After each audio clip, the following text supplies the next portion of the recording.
I opened the mailbox expecting coupons and the electric bill, but 3 envelopes stopped me.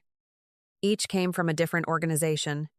Each listed the house Ryan Brooks and I had shared for 6 years, and each was addressed to Nicole Ramsey. I read her name twice, tucked the envelopes under my arm, and walked inside without calling for my husband. Ryan stood at the kitchen counter with coffee in his hand, calm enough to make the moment feel ordinary. I placed the envelopes beside him and watched his eyes move across the names before he looked away. "She's a client," he said. "Her apartment is being renovated, so I let her use our address for deliveries." I glanced toward the staircase, where a pair of women's boots sat beneath the bottom step, dry despite the rain outside. "Do your clients leave their shoes here too?" His fingers tightened around the mug, and the answer arrived before he spoke. "You're turning this into something it isn't," Ryan said, lowering his voice. "Nicole needed help, and I helped her. That's all." I nodded once, because 3 envelopes had already carried her farther into my home than his explanation could pull her back. Then I took my purse upstairs, past the closed guest room, and opened my laptop in our bedroom. "Pause 4S, Ryan called up that we could order dinner, using the same easy tone he used whenever he expected the evening to continue on his terms. I answered that I had work to finish, then searched for apartments near my office. A 1-bedroom unit was available immediately, and I requested a viewing before I could talk myself into waiting for another explanation. Downstairs, the television came on, followed by Ryan's laugh. He still believed the problem was 3 envelopes on the counter. It wasn't. Another woman had already begun using my home as proof that she belonged there. I checked the viewing confirmation and started deciding what I could pack without making noise. Ryan never came upstairs to explain the boots. By the time he called my name again, I had already chosen what would leave that house first. Me. The next morning I left for work before Ryan woke up, and when I came home, another package was leaning against the front door with Nicole Ramsey's name printed across the shipping label. 2 days later, a grocery delivery confirmation landed in the mailbox for her, followed by a home decor catalog addressed to the same woman. Nothing about it looked accidental anymore because every new envelope treated my address as if it already belonged to her. I stacked each piece of mail in a separate folder instead of throwing it away, then quietly packed another box after Ryan fell asleep. Ryan noticed the moving boxes in the closet but smiled as though they belonged to another conversation.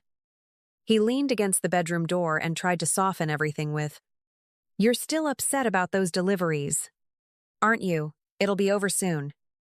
I folded another sweater into the suitcase and answered, "I'm taking care of something that won't be over soon enough." Then zipped the bag before he could ask another question. He watched me for a moment, shrugged, and walked downstairs, still believing patience would erase what paperwork had already made real. Nicole's presence kept growing, without her ever standing in front of me.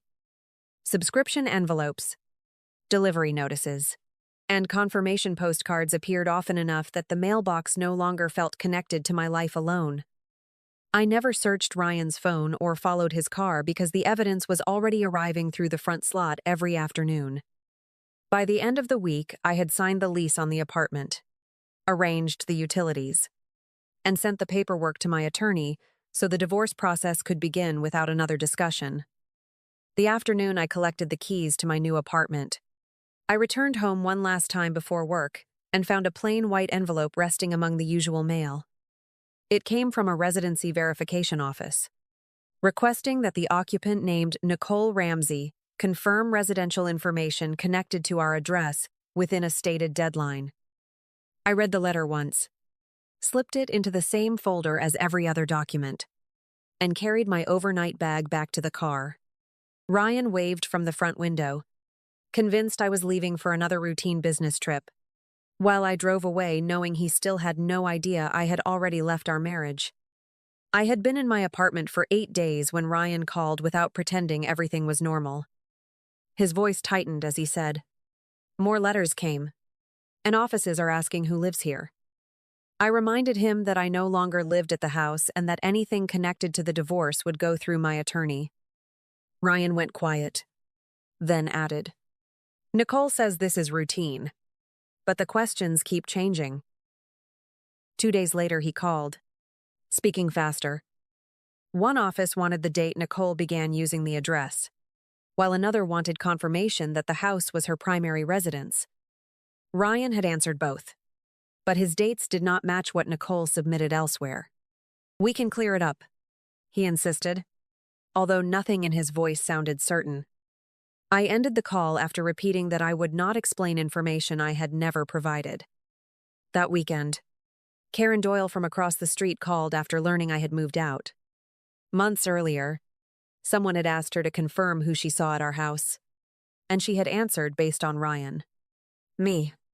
And the woman whose car appeared whenever I traveled. Now another office had contacted her because her statement conflicted with a separate residency claim.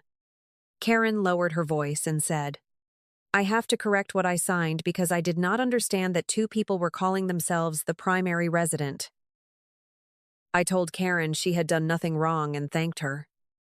After we hung up, I understood why Ryan could not talk his way past this. Nobody was investigating his marriage, and nobody needed my version. Separate offices were comparing dates, addresses, and confirmations, and the answers Ryan and Nicole supplied were beginning to contradict one another. Ryan still believed the next explanation would settle everything. Nicole kept using the address while verification requests arrived from unrelated offices. Each request looked small alone, but together they forced Ryan and Nicole to defend two versions of the same home. When my attorney confirmed that the divorce filing had been accepted, I knew the conversations Ryan feared were no longer waiting with me. They were waiting in his mailbox. The next update reached me through Ryan because the questions had started interfering with daily life. Address-based benefits had been placed on hold while offices reviewed who lived at the house. Ryan called after work and opened with, "This is getting ridiculous. They keep asking for the same information in different ways." I reminded him that the problem was not the questions, but the answers he and Nicole had given. He tried to explain that one office wanted proof of primary residence while another wanted a timeline for occupancy. Nicole used the address because she was there often, he insisted, then added, "That does not mean she officially moved in." I asked how that fit with documents claiming the house was her main residence, and the line went quiet. Ryan muttered, "We are fixing it." But he sounded like someone learning that every correction created another contradiction. My part of the week was simpler. I met with my attorney, reviewed the next steps in the divorce, and confirmed that I wanted communication kept practical. There was no reason to discuss Ryan's residency problems because I had not created them and no longer lived there. When my attorney asked whether Ryan had contacted me, I answered, "Only when another office wants something he cannot explain." Then I signed the scheduling notice for mediation and left. By Friday, Ryan called again, this time with Nicole beside him. Her voice cut in before he finished. "You could clear this up by confirming when you moved out."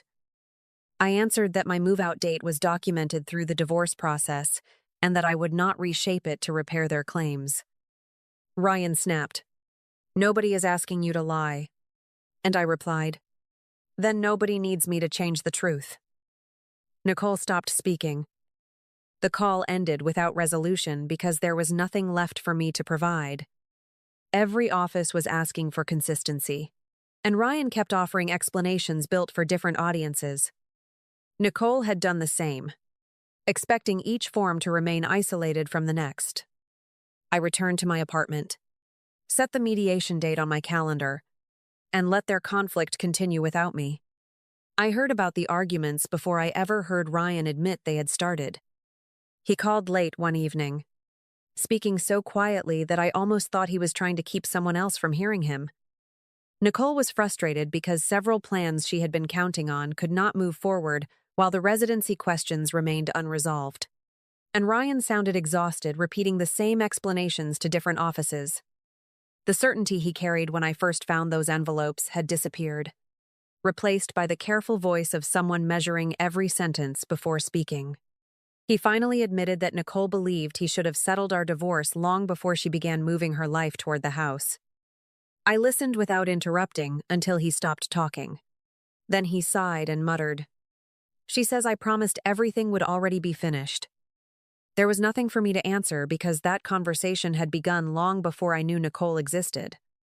I wished him a quiet evening and ended the call before silence could become another negotiation. A few days later, Ryan called again. But this time, I could hear Nicole in the background before either of them realized the phone had connected. She insisted she had changed her documents because Ryan repeatedly assured her the house would soon become their permanent home, while Ryan pushed back that she had moved too quickly and created problems neither of them expected. Neither voice mentioned me except when Nicole asked why I refused to help clarify dates, and Ryan answered that I would not change anything already documented. Pause for S. Their disagreement no longer sounded like two people protecting the same future. Every sentence shifted responsibility onto the other person, as though whoever spoke last could erase the paperwork already submitted. Ryan argued that separate offices were reading too much into ordinary forms, while Nicole answered that ordinary forms should never have become contradictory in the first place. I realized they were no longer defending their relationship. They were defending themselves from each other. My own calendar stayed remarkably simple by comparison. The mediation notice arrived exactly when my attorney expected, and I confirmed the date without asking for delays or revisions. Every document I signed matched the timeline I had already provided, so each appointment lasted only as long as it needed to. When I walked back to my car afterward, I understood that my life was moving forward because I had stopped trying to hold together a story that no longer belonged to me. I was not the one Ryan called first anymore. That became obvious when he finally reached me after speaking with his father, Elijah Brooks, hoping someone else would help him untangle the situation. Ryan sounded worn down as he admitted, "Dad told me I have to answer for whatever I signed and whatever I claimed. He said nobody else can explain it for me." I listened without interrupting because there was nothing surprising about Elijah's response.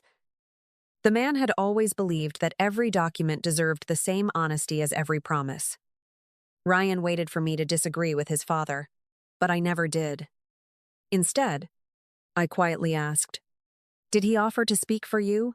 Ryan gave a tired laugh that disappeared almost immediately and answered, "No." He told me fixing this starts with telling the same truth everywhere, instead of changing it every time someone asks. When the call ended, I realized Ryan had finally reached the point where even the people closest to him refused to carry explanations that were never theirs to begin with. Later that week, Ryan called again, and this time his voice was joined by Nicole's before either of them noticed she was close enough for me to hear. She insisted that none of this would have happened if Ryan had finished the divorce before encouraging her to move her paperwork, while Ryan pushed back that she had rushed every decision without waiting for things to become official. "You told me it was safe," Nicole snapped. And Ryan answered, "I never told you to change everything at once." Neither of them sounded like partners anymore. They sounded like two people preparing separate versions of the same story. I stayed out of every argument because nothing they were debating changed my own path. My attorney confirmed that mediation remained on schedule, and every document I received matched the timeline I had already provided weeks earlier. There were no revisions to make and no explanations to invent because my records had never changed. That consistency gave me something Ryan and Nicole no longer had. As I drove home after another routine meeting with my attorney, my phone remained silent for the rest of the evening. Ryan did not call back, and Nicole never tried. Their alliance had begun with shared confidence, but it was now breaking apart under the weight of their own conflicting explanations. While my life continued moving forward one ordinary day at a time, the mediation ended faster than I had imagined because there was very little left to argue about. My attorney reviewed the final terms one last time. I confirmed everything matched the records already filed, and the paperwork moved forward without interruption. Ryan looked older than he had only a few months earlier, But he never challenged the timeline because every date had already been documented before the questions about the house began. When we walked out of separate doors, our marriage was no longer waiting for another conversation. Outside the building, Ryan caught up with me for the first time in weeks. He stopped a few feet away and quietly asked, "Do you think any of this would have happened if you had stayed?" I looked at him, remembering the envelopes, the boots beneath the staircase, and every explanation that followed them, then answered, "I left because it was already happening." He lowered his eyes, nodded once without another argument, and walked toward the parking lot alone. Over the next several days, I heard almost nothing about Nicole except through the occasional message Ryan still felt compelled to send. Their disagreements had not ended after mediation because the same residency issues continued demanding consistent answers from both of them. Ryan admitted, "We don't even agree on what happened anymore."